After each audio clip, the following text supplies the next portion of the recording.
जय श्री कृष्णा दोस्तों। अनन्य भक्ति या ईश्वर के प्रति अनन्य भक्ति ईश्वरीय प्रेम का सर्वोच्च रूप है, जहाँ भक्त पूर्णतः समर्पित हो जाता और केवल भगवान की प्रसन्नता की कामना करता है। अनन्य भक्ति के स्वरूप क्या है? पहला, भक्ति में अनन्यता।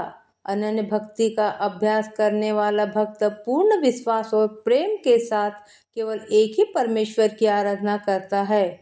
कभी किसी अन्य देवता, भौतिक संपत्ति या सांसारिक संबंधों में सांत्वना या शरण नहीं लेता। उदाहरण के लिए, संत मीराबाई ने अपनी भक्ति में अडिग रहकर अपने राज परिवार के विरोध के बावजूद किसी अन्य देवता की पूजा करने या सांसारिक उलझनों में पड़ने से इनकार करके इस गुण का उदाहरण प्रस्तुत किया। दूसरा, ईश्वर के प्रति निस्वार्थ प्रेम। अन्य प्रकार की भक्ति जो धन, स्वास्थ्य या मुक्ति की कामना से प्रेरित हो सकती है, के विपरीत अनन्य भक्ति पूर्णतः निस्वार्थ है। सच्ची भक्ति का अर्थ है ईश्वर से प्रेम करना, न कि केवल व्यक्तिगत लाभ के लिए बल्कि केवल अपनी प्रसन्नता के लिए। उदाहरण के लिए, हनुमान जी बिना किसी बदले की अपेक्षा के केवल भगवान श्री राम की सेवा करना चाहते हैं। उन्हें प्रभु का सेवक होने पर गर्व है। तीसरा, अटूट विश्वास और समर्पण। अनन्य भक्ति ईश्वर गुरु की दिव्य इच्छा में अटूट विश्वास है। कठिनाइयों में भी भक्त अपनी आस्था से विचलित नहीं होते। उदाहरण के लिए, प्रहलाद अपने पिता हिरण्यकश्यप द्वारा दिए गए घोर कष्टों के बावजूद भगवान विष्णु के प्रति समर्पित रहे। इसी प्रकार जब द्रौपदी का कौरव दरबार में अपमान हुआ तो सांसारिक आधारों पर से उनका विश्वास टूट जाने पर उन्होंने पूर्णतः श्री कृष्ण के प्रति समर्पण कर दिया। उन्होंने पूर्ण विश्वास के साथ श्री कृष्ण को अपने एकमात्र आधार के रूप में पुकारा। उन पर उनके अनन्य विश्वास ने ईश्वरीय हस्तक्षेप का मार्ग प्रशस्त किया और उन्हें अपमान से बचाया। चौथा, निरंतर स्मरण और ध्यान। एक अनन्य भक्त निरंतर ईश्वर का ध्यान करता है, रूप ध्यान में लीन रहता है और हृदय से उनके नामों का जप करता है। यह निरंतर स्मरण ईश्वर के साथ उसके बंधन को और गहरा करता है। उदाहरण के लिए, श्री कृष्ण के बचपन के मित्र सुदामा घोर गरीबी में रहे लेकिन उन्हें कभी नहीं भूले। उनका हृदय सदैव श्री कृष्ण के स्मरण में लीन रहता था और उनकी अटूट भक्ति को अनंतः ईश्वरीय कृपा प्राप्त हुई। पांचवा, भौतिक इच्छाओं का त्याग। एक अनन्य भक्त ऐश्वर्य में रहते हुए भी सभी भौतिक इच्छाओं का त्याग कर देता है, यह समझते हुए कि सच्ची संतुष्टि केवल ईश्वरीय प्रेम में ही निहित है। ऐसा भक्त सांसारिक सुखों से विरक्त रहता है और केवल ईश्वर गुरु की निस्वार्थ सेवा के आनंद की खोज करता है। उदाहरण के लिए, वृंदावन की गोपियां भौतिक संपत्ति, सामाजिक मर्यादाओं और यहाँ तक कि पारिवारिक बंधनों से भी पूरी तरह विरक्त थी। वे श्री कृष्ण की प्रेममयी सेवा के लिए अनन्य रूप से समर्पित थी।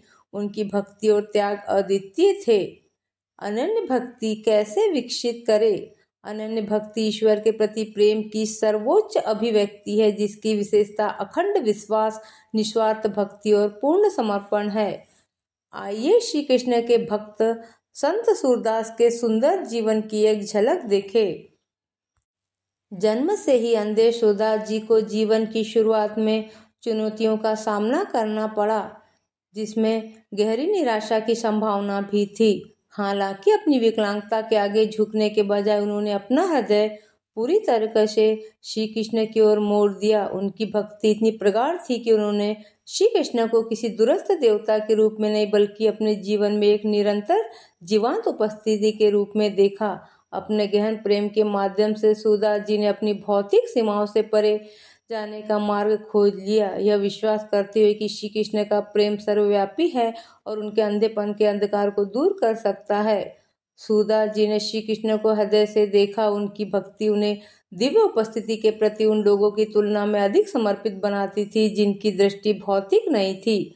उनकी आध्यात्मिक दृष्टि उन्हें श्री कृष्ण के प्रति उनके अगाध प्रेम को व्यक्त करने वाले सुंदर भक्ति भजनों की रचना करने में सक्षम बनाती थी। उन्होंने अपने अंधेपन को कभी भी अभिशाप या सीमा नहीं माना, इसके बजाय उन्होंने इसे एक दिव्य उपहार के रूप में स्वीकार किया, यह विश्वास करते हुए कि उनकी यह स्थिति उन्हें श्री कृष्ण पर विशेष रूप से ध्यान केंद्रित करने की अनुमति देती है। उन विकर्षणों से मुक्त जो भौतिक दृष्टि ला सकती थी। उनकी भक्ति इतनी प्रगाढ़ थी कि उन्होंने अपने जीवन के हर पहलू को, जिसमें उनका अंधापन भी शामिल था, ईश्वर की योजना का एक हिस्सा, ईश्वर के साथ अपने संबंध को गहरा करने का एक साधन माना। भगवद गीता में भगवान कृष्ण घोषणा करते हैं, जो लोग अनन्य समर्पण भाव से मेरे प्रति समर्पित है, मैं उनकी आवश्यकताओं की पूर्ति करता हूँ और उनकी रक्षा करता हूँ। यह शाश्वत सत्य शिवाजी महाराज के जीवन में स्पष्ट रूप से प्रकट हुआ। एक एकादशी की रात सादे वस्त्र पहनकर उन्होंने संत तुकाराम के कीर्तन में खुद को लीन कर लिया। इस बात से अनजान की खतरा आसपास ही छिपा है। एक मुगल सेनापति को उनके ठिकाने का पता चलने पर उन्होंने उन्हें पकड़ने या मार डालने के लिए 2000 सैनिक भेजे। शिवाजी के गुप्तचरों ने उन्हें भागने के लिए कहा, लेकिन उन्होंने अपने गुरु तुकाराम से सलाह ली। संत ने उन्हें वहीं रहने का निर्देश दिया। ईश्वरीय इच्छा पर भरोसा रखते हुए शिवाजी ने आज्ञा का पालन किया। चमत्कारिक रूप से हालांकि मुगल सेना सभा में पहुंच गई, लेकिन भक्तों के बीच उसे पहचान नहीं पाई। तभी उन्होंने शिवाजी जैसा दिखने वाला एक घुड़सवार सरपट भागता हुआ देखा। उसे अपना लक्ष्य समझकर उन्होंने उसका पीछा किया, लेकिन वह आकृति हवा में गायब हो गई। जल्द ही सच्चाई सामने आ गई। भगवान पांडुरंग स्वयं शिवाजी के रूप में सैनिकों को गुमराह करने और सत्संग की रक्षा करने आए थे। एक प्रसिद्ध बंगाली कहावत है, राखे कृष्ण मारे कृष्ण राखे के। संक्षेप में इसका तात्पर्य यह है कि जब ईश्वर किसी की रक्षा करने का निर्णय ले लेते हैं तो उन्हें कौन नुकसान पहुंचा सकता है। इसी प्रकार यदि ईश्वर किसी का पृथ्वी पर अंत तय कर देते हैं तो कोई भी चिकित्सक या औषधि उन्हें नहीं बचा सकती। ईश्वर की इच्छा के आगे सबसे शक्तिशाली बल और सबसे शक्तिशाली हथियार भी बेकार हो जाते हैं। ऐसी ही भक्ति से भरी वीडियो देखने के लिए हमारे चैनल को लाइक और सब्सक्राइब करना न भूले। जय श्री कृष्णा।